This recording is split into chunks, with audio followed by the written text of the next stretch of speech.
नमस्ते, welcome to heat happy energy amor tarot. चलिए देखते हैं आपके मन में जिस भी पर्सन के बारे में आप सोच रहे हैं उसकी करंट एनर्जीज आपके लिए क्या हैं, आपके लिए क्या फीलिंग्स हैं, क्या सोचते हैं कनेक्शन के लिए, क्या रिकंसिलिएशन करना चाहते हैं, इस सब बारे में चेक करते हैं।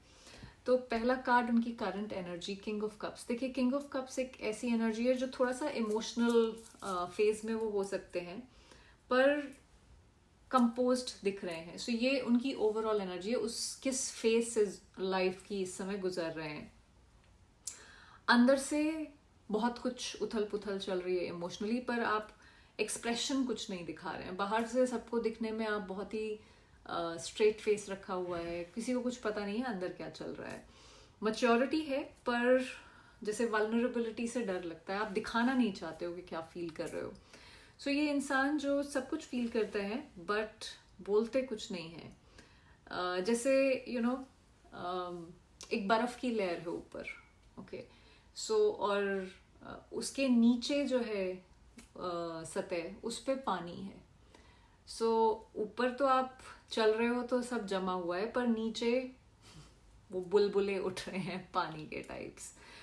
नाउ आपके लिए इनकी फीलिंग्स, थ्री ऑफ पेंटिकल्स जहाँ पे आप साथ में मिलके काम करना चाहते हैं, आप पार्टनरशिप चाहिए, और mutual respect, mutual effort, energy. Respect करते हैं आपकी प्रेजेंस की, इमोशंस के साथ प्रैक्टिकल फाउंडेशन भी शायद चाहते हैं, यहाँ पे कहीं कुछ बिल्ड करना चाहते हैं। आप में से कुछ लोग ऐसे हो सकते हैं जिनके साथ ये आप साथ में काम करते हो, कॉलीग्स हो।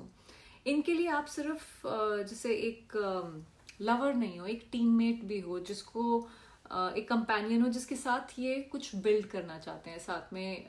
हो सकता है आप लोगों के कुछ प्लान्स रहे हों, कोई एक रोड मैप आप लोगों ने साथ में डिसाइड किया हो। उस तरह की एनर्जी है। अगर आपको लगता है ये रीडिंग आपसे रेजोनेट करती है तो सब्सक्राइब ज़रूर करिएगा। अब हैंग्ड मैन है। ये इंसान जो है ना, जैसे एक जगह रुक गया है, ये ओवर थिंकिंग मोड में है, शायद चीज़ों को डिफरेंट तरीके से भी देखने की कोशिश कर रहा है, अपनी फीलिंग्स को कॉन्शियसली डिले कर रहा है, क्योंकि इसको लगता है इसके पास पूरी तरह से क्लैरिटी नहीं है। इनको हो सकता है कि लग रहा है कि इस समय सिर्फ जो जैसे है सरेंडर करने की ज़रूरत है। अपने आप देखेंगे कैसे होगा कि इस समय रुकने की ज़रूरत है, उस टाइप की एनर्जी है। तो जब दिल कुछ कह रहा है, दिमाग उसे रोक रहा है, कुछ करने नहीं दे रहा है, तो साइलेंस जैसे एक मास्क बन गया है यहाँ पे। नेक्स्ट है फूल। ये है जब आप कुछ फिर से शुरू करने की कोशिश करते हैं। ये इस कनेक्शन में एक नई बिगिनिंग चाहते हैं, एक बिना किसी बैगेज के। फूल जो है वो एक केयर फ्री एनर्जी होती है, जो बिना किसी बैगेज के आता है, पर बिना किसी कमिटमेंट के भी आता है। ये है जब आप एक्सपेक्ट कर रहे हैं कि आप भी ओपन हो उस एक लीप लेने के लिए। ये जैसे है कि चलो फिर से स्टार्ट करते हैं, शुरू से शुरुआत करते हैं, बट देन पुरानी सारी बातें भुला के। बट ये प्रॉब्लम इसकी सिर्फ यही है कि ये कमिटेड स्पेस में नहीं आता है।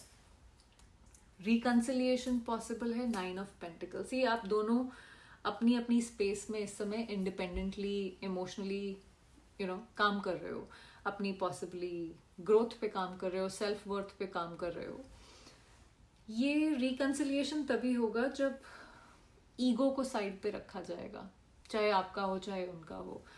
यहाँ पे दोनों को अपनी वैल्यू समझनी होगी और कॉम्प्रोमाइज भी करना पड़ेगा।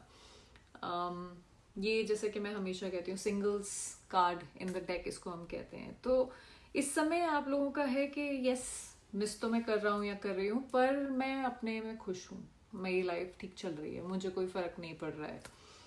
एक स्टबर्ननेस वाली एनर्जी है। तो ऐसा नहीं है कि रिकंसिलिएशन का स्कोप नहीं है, बट ये जो थोड़ा सा मैं अपने में खुश हूँ, वो थोड़ा सा एनर्जी सॉफ्ट होने की ज़रूरत है वहाँ पे। नाइट ऑफ सॉर्ड्स है आपके लिए गाइडेंस। ये कहता है कि क्लैरिटी की ज़रूरत है यहाँ पे।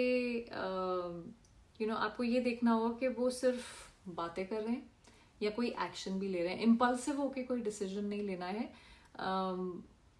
पर एट द सेम टाइम यहाँ पे एंडलेसली वेट करने की ज़रूरत नहीं है। आप अपनी लाइफ को कंटिन्यू रखिए, ये 9 ऑफ पेंटिकल्स की तरह, जब तक ये दूसरे इंसान को रियलाइज नहीं होता कि उसको भी कुछ एक्शन यहाँ लेने की ज़रूरत है चीज़ें ठीक करने के लिए। ओवरऑल एनर्जी है 8 ऑफ सॉर्ड्स की। ये है जब आप मेंटली स्टक हैं, आपको लगता है आप ट्रैप्ड हो गए हैं, दोनों तरफ से कोई ब्लॉकेजेस हैं, मेंटली या इमोशनली। आप पोटेंशियल अभी भी है, लेकिन जब तक ट्रूथफुली यहाँ पे दोनों लोग डील नहीं करेंगे सिचुएशन से, तब तक चीज़ें ठीक नहीं हो सकती हैं। सो एक इमोशनल पैरालिसिस है जहाँ पे कोई डिसीजन नहीं लेना चाहता, क्योंकि जहाँ पे आप बैठे, हो सकता है ज़रूरी नहीं है आपकी बात हो, आपकी भी हो सकती है, दोनों की भी हो सकती है, किसी एक की भी। सो जैसे रेजोनेट करे, बिकॉज ये कलेक्टिव रीडिंग है। So over thinking, emotional paralysis definitely है यहाँ पे। देखिए ये सब तो ठीक है, पर अगर वो वापस आते हैं तो बहुत अच्छा है, पर आपको ये समझना चाहिए कि जब आए तो पूरे दिल से आए, पूरी कमिटमेंट के साथ, कि वो इस कनेक्शन को वाकई इस 3 ऑफ पेंटिकल्स की तरह बढ़ाना चाहते हैं, ना कि इस फूल वाली एनर्जी में। ठीक है, आप बैगेज के साथ मत आइए, लेकिन आपको एक टाइम पास के लिए नहीं आना है कि मैं फिर से हम उसी साइकिल को शुरू करें, उसका कोई फायदा नहीं है। यहाँ पे आपको भी डिसाइड करना पड़ेगा कि आप क्या चूज करेंगे। आपको क्लैरिटी के साथ यहाँ पे इस इंसान को अपनी जिंदगी में वापस आने देना है या नहीं आने देना है। आपको अपने आप को ऊपर रखना है, यहाँ पे प्रायोरिटाइज करना है। सो आई होप इससे आपको कुछ क्लैरिटी मिली हो। Thank you for watching.